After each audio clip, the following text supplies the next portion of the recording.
Imagine your government secretly plotting against its own citizens, and no one ever knowing. These weren't the words of a conspiracy theorist, nor the opening line of a thriller. This was the reality of post-World War II Europe. The continent lay in ruins, cities shattered, economies struggling, and millions of lives displaced. But while the surface seemed fragile yet familiar, a deeper, darker game was already unfolding.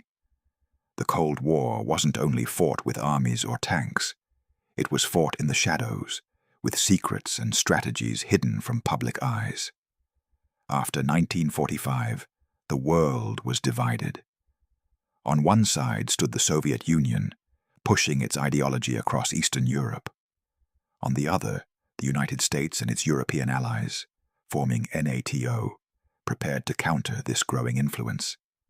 But NATO's strategy was unlike any conventional military plan. They understood that if the Soviets invaded, Europe could be quickly overrun. But what if the battle never came from the east? What if it erupted from within the very cities NATO vowed to protect? It was in this climate of paranoia and uncertainty that Operation Gladio was born. The name itself was almost ceremonial, gladius, the Roman short sword, but the operation's intent was far from honorable. Gladio was a stay-behind network, a secret army planted within European nations, ready to resist Soviet invasion. But as history would reveal, these units didn't just train for foreign threats. They existed in the shadows, armed and capable of acting against their own people, if required. Imagine the streets of Rome in the 1950s, cobblestones gleaming under lamplight, children playing, families walking home after dinner. And yet, in secret bunkers beneath the city, men and women trained in firearms, explosives, and clandestine tactics, ready to step out from the shadows at a moment's notice. No one could know who they were or when they might act. Entire governments kept the operation classified, not just from the public, but even from many elected officials. The idea of fighting from within wasn't new. During the Second World War, resistance groups had sabotaged Nazi operations behind enemy lines. But Gladio was different. It was orchestrated by the very governments meant to protect citizens, a paradox that would haunt Europe for decades. And unlike wartime resistance, these forces were prepared to execute missions that could destabilize their own nations if NATO deemed it necessary. Reports began to surface, bombings, mysterious attacks, and acts of sabotage attributed to extremists, but evidence often pointed elsewhere. Official records were sealed, files marked top secret, leaving historians and citizens alike to wonder, who was really responsible? In Italy, a car bomb here, a train explosion there, all blamed on radical left-wing groups. Yet, as the decades passed, patterns emerged. The extremists were only a mask for something far more orchestrated, far more controlled, and far more sinister. By the late 1950s, Gladio cells were operating across Belgium, the Netherlands, France, and Italy. Men and women recruited under false pretenses, trained in hidden forests, abandoned factories, and isolated bunkers. Every operation was rehearsed, every exit planned. And every citizen unknowingly walked into a world where the line between ally and enemy was blurred. The purpose of these secret armies was never public discussion. It was survival, preparation, and perhaps control. For NATO, Europe's stability was paramount, but the methods employed were chilling. Citizens who believed in democratic protection were, in fact, living under the shadow of a force capable of targeting them. And yet, for years, no one spoke of it openly. The operation thrived in silence, hidden beneath layers of bureaucracy, secrecy, and fear. As we move forward into the next part of this story, we will see how these shadows became more than just a theoretical threat. They became active players in Europe's political drama, orchestrating events that would shake nations to their core. The question lingered, and still lingers. In the fight for survival, who decides what is necessary, and at what cost? By the early 1960s, Operation Gladio had evolved from a theoretical safeguard into an active shadow network, spread across Italy, Belgium, France, and other NATO nations. It wasn't just a contingency plan anymore. It was a living, breathing entity, operating in plain sight, yet hidden beneath layers of secrecy that even most government officials could not penetrate. Gladio's soldiers were ordinary men and women in appearance, but their training transformed them into highly skilled operatives. Recruits were selected carefully: military veterans, former resistance fighters, and those deemed loyal to the cause. They were trained in firearms, sabotage, covert communications, and counterintelligence. Entire cells were drilled in urban warfare scenarios, learning how to blend into civilian life while preparing to strike when ordered. In Italy, one of the most infamous hubs of Gladio activity, training camps were hidden in forests, abandoned factories, and even disused railway tunnels. The operatives were taught not only to survive, but to manipulate the environment around them. False identities, untraceable contacts, and silent signals were all part of the curriculum. To the outside world, they were neighbors, colleagues, and friends, never the silent soldiers of chaos lurking in the shadows. By the late 1960s and into the 1970s, Gladio's presence began to manifest in the form of mysterious attacks. Bombings in public squares, unexplained explosions on trains, and sudden, coordinated incidents of political violence shook the continent. Officially, these attacks were blamed on extremist groups, communists, anarchists, and radical leftists, but investigators and historians would later uncover a darker pattern. Take, for example, the Bologna railway station bombing of 1980, which killed 85 civilians and wounded more than 200. At the time, blame fell squarely on left-wing terrorists, sparking national outrage. But documents later revealed that Gladio operatives, under covert guidance, were suspected of involvement in creating chaos that would justify stronger government control, anti-communist measures, and public reliance on NATO's hidden apparatus. These were not mistakes of intelligence. They were strategic moves in a shadow war that very few even knew existed. Belgium's Gladio cells operated in similar secrecy. In the dead of night, operatives planted devices, conducted surveillance, and prepared for false flag scenarios, where blame could be shifted to radicals, giving NATO and national governments plausible deniability. Citizens lived in a fragile illusion, a society where danger seemed external, yet the true threat emerged from within. The moral dilemma of Gladio's operations was staggering. These soldiers were trained to protect their nations, yet part of that protection relied on destabilizing society, creating fear, and manipulating political outcomes. Entire governments tacitly approved of these methods, valuing anti-communist security over public transparency. And the people? They remained unaware, walking through streets where shadows of secret armies moved silently beneath their feet. Inside these cells, discipline was strict. Orders came from NATO intelligence officers in Brussels, transmitted through encrypted channels and unmarked couriers. Every recruit understood the stakes. Secrecy was survival, mistakes were lethal, and betrayal was inconceivable.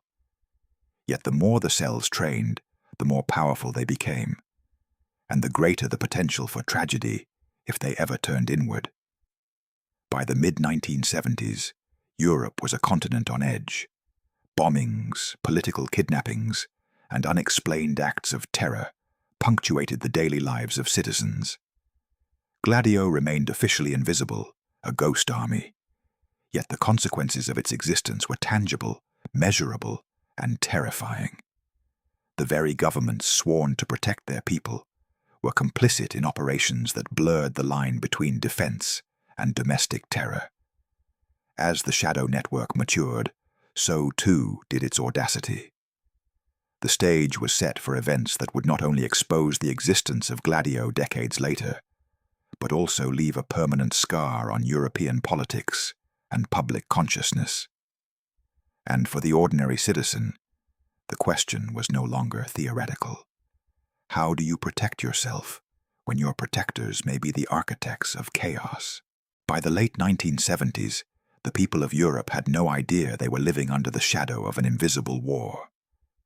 Streets that seemed ordinary were theaters of manipulation, where every explosion, every act of terror was carefully orchestrated, or at least carefully blamed.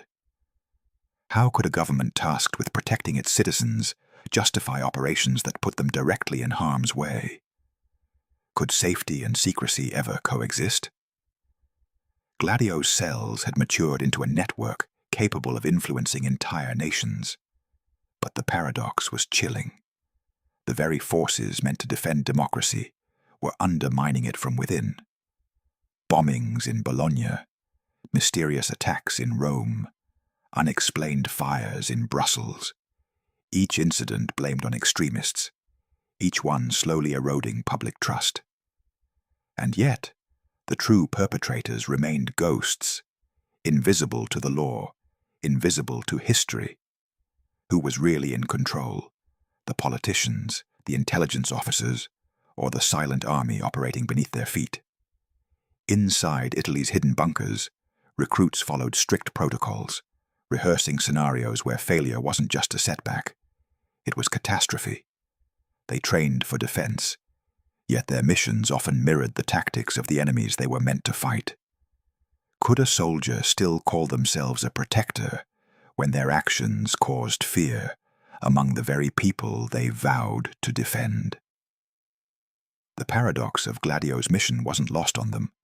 Some questioned the morality of obedience, but questions were dangerous, and silence was survival.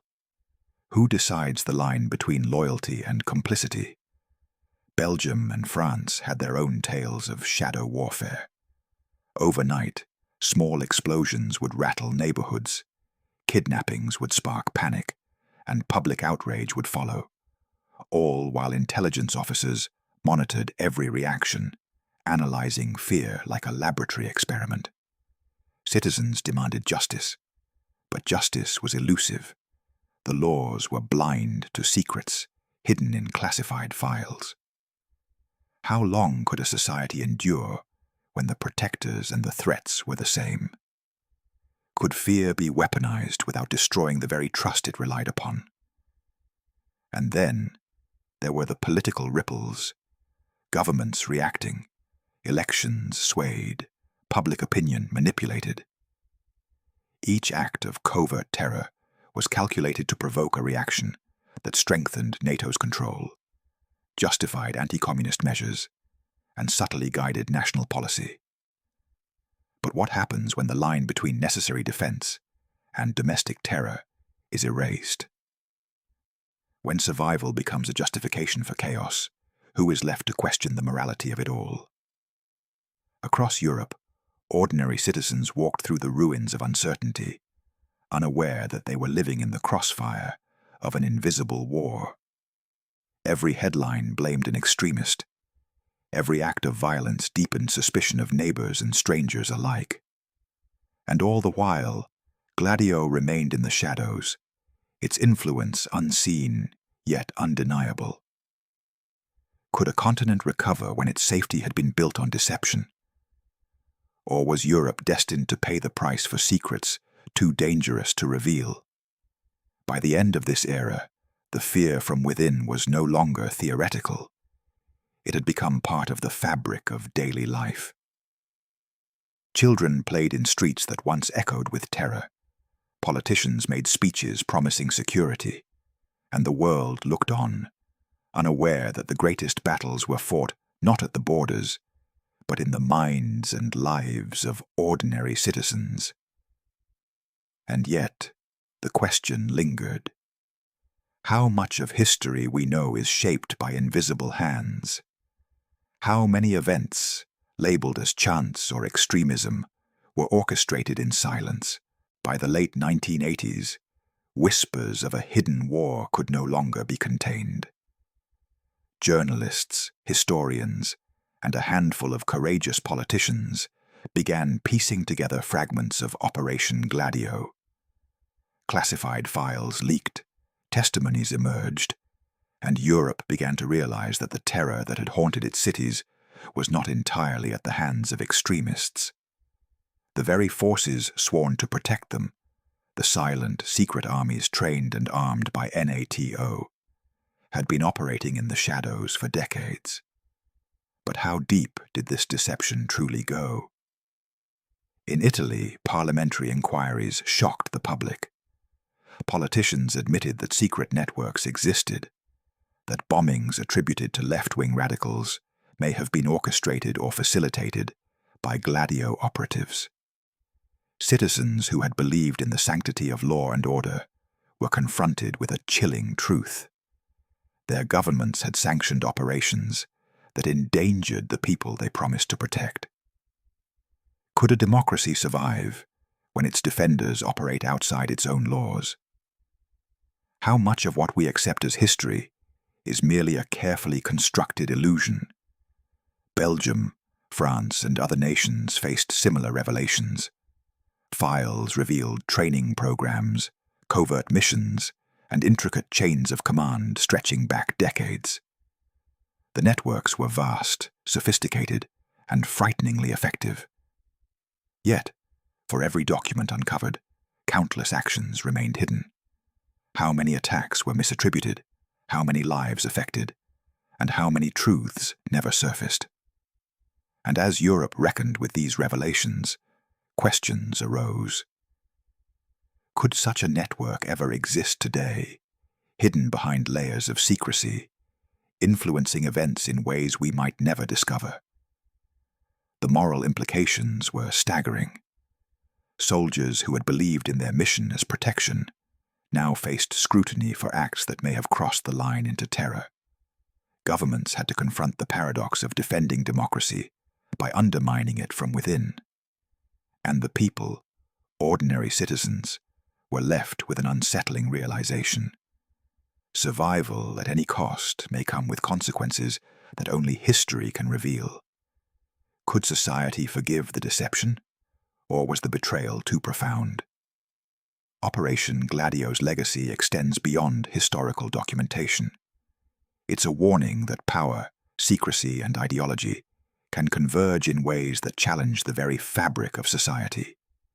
It forces us to question the narratives we trust, the institutions we rely upon, and the hidden forces that may shape our world. In the quiet streets of European cities, long after the bunkers were abandoned and the operatives disbanded, the shadow of Gladio lingers, a reminder that the most dangerous wars are often fought not on battlefields, but in silence. And so, as Europe grappled with the truth, one question remained. How many other hidden wars, hidden armies, and secret operations continue to shape the world today? Which governments hold secrets we may never uncover, and which citizens walk unaware through invisible battlefields? Operation Gladio may have been exposed, but the lessons it leaves behind, and the fear it once wielded, remain hauntingly relevant. The story of NATO's secret army is a stark reminder. Sometimes the greatest threats come not from enemies abroad, but from the shadows within our own borders. And for those willing to look, the question persists. What else is hidden, waiting for the light of revelation?